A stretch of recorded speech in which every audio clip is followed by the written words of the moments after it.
Channel of Vadodara.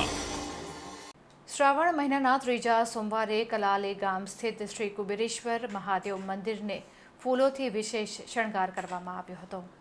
હાલ પવિત્ર શ્રાવણ માસ ચાલી રહ્યો છે, ત્યારે વડોદરા શહેરના મહાદેવ મંદિરોમાં વિવિધ હિંડોળા શણગાર તથા ઘીના કમળના દર્શન ભાવિક ભક્તોને લાભ મળે તે માટેના મંદિરના સંચાલકો દ્વારા આયોજન કરવામાં આવે છે।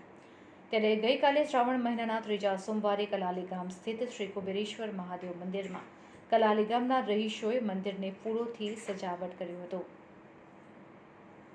ભોલેનાથને પણ ફૂલોથી સજાવટ કરવામાં આવ્યા હતા। વોર્ડ નંબર 12ના મહામંત્રી હાર્દિક પટેલ તથા વિસ્તારના રહીશો તથા સિનિયર સિટીઝન પણ મહાઆરતીમાં જોડાયા હતા।